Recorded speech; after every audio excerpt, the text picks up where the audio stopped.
ക്രിക്കി മലയാളം 2.0യുടെ ഏറ്റവും പുതിയ വീഡിയോയിലേക്ക് ഏവർക്കും സ്വാഗതം.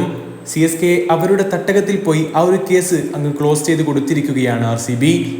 16 വർഷങ്ങളും 11 മാസങ്ങൾക്കും ശേഷമാണ് RCB ചെപ്പോക്കിൽ വിജയിക്കുന്നത്.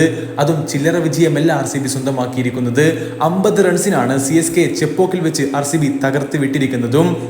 രജിത് പട്ടിദാറും സംഘവും ചരിത്ര വിജയമാണ് സ്വന്തമാക്കിയത്. ചെപ്പോക്കിൽ CSKക്കെതിരെ എതിരാളികൾ നേടുന്ന റൺസ് അടിസ്ഥാനത്തിലെ ഏറ്റവും വലിയ വിജയം കൂടിയാണിത്. മത്സരത്തിലേക്ക് വരികയാണെങ്കിൽ ആദ്യം ബാറ്റ് ചെയ്ത RCB 7 വിക്കറ്റ് നഷ്ടത്തിൽ 196 റൺസ് എന്ന മികച്ച സ്കോർ തന്നെയാണ് നേടിയത്. അപ്പോൾ തന്നെ RCB ഏതാണ്ട് കളി പിടിച്ചു എന്നുള്ള തോന്നൽ തന്നെ ആരാധകർക്കുണ്ടായി കാണണം. കാരണം ഈ ഒരു പിച്ചിൽ അതൊരു വലിയ സ്കോർ തന്നെയായിരുന്നു. തീർച്ചയായിട്ടും ടിം ഡേവിഡിന്റെ കിടിലം ഫിനിഷിംഗിലും അതുപോലെ തന്നെ ക്യാപ്റ്റൻ രജിത് പട്ടിദാറിന്റെയും തുടക്കത്തിലെ ഫിൽ സാൾട്ടിന്റെ ഓപ്പണിംഗിലെയും മികവിന്റെയും ഒക്കെ ബലത്തിലാണ് RCB മോശമല്ലാത്തൊരു സ്കോർ തന്നെ ചെപ്പോക്കിൽ അടിച്ചുകൂട്ടിയത്. പക്ഷേ മറുപടി ബാറ്റിംഗിൽ CSKയുടെ ബാറ്റർമാർക്ക് ഒട്ടും തന്നെ മികവ് കാണിക്കാൻ സാധിക്കാതെ പോകുന്ന ഒരു കാഴ്ചയാണ് നമ്മൾ കാണുന്നത്. മറുപടി ബാറ്റിംഗിൽ തുടക്കത്തിൽ തന്നെ CSKയുടെ പണി പാടുന്ന കാഴ്ചയാണ് നമ്മൾ കണ്ടിരുന്നത്. ഒട്ടും തന്നെ അവർക്ക് റൺ റേറ്റ് ഉയർത്താൻ മത്സരത്തിലുടനീളം സാധിക്കുന്നുണ്ടായിരുന്നില്ല. ഏതായാലും തുടക്കം മുതൽ തന്നെ RCBയുടെ ബോളർമാർ വിക്കറ്റുകൾ ഇടവേളയിൽ കൃത്യമായി എടുക്കുന്ന ഒരു കാഴ്ചയും നമ്മൾ കണ്ടു. ലിയാം ലിവിങ്സ്റ്റണും അതുപോലെ തന്നെ ഹേസൽവുഡും യാഷ് ദയാലും ഒക്കെ എന്തൊരു കിടിലം ബോളിംഗ് പ്രകടനമാണ് നടത്തിയത്.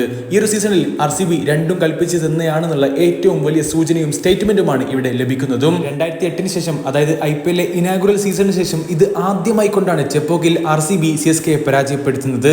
അങ്ങനെ ഒരു വലിയ റെക്കോർഡ് കൂടി രജിത് പട്ടിദാറിന്റെ കീഴിൽ RCB ഇന്ന് കുറിക്കുകയും ചെയ്തിട്ടുണ്ട്. ചെന്നൈയുടെ ബാറ്റിംഗിൽ വലിയ തോതിലുള്ള സംശയങ്ങൾ ഉന്നയിപ്പിക്കുന്ന ഒരു മത്സരം കൂടിയാണ് കടന്നു പോയിരിക്കുന്നത്. കാരണം ചെപ്പോക്കിൽ ഇതാണ് അവസ്ഥയെങ്കിൽ മറ്റുള്ള വെന്യൂകളിൽ പോകുമ്പോൾ CSKയുടെ അവസ്ഥ എന്താണെന്നുള്ളത് കണ്ടതെന്ന് അറിയേണ്ടിയിരിക്കുന്നു.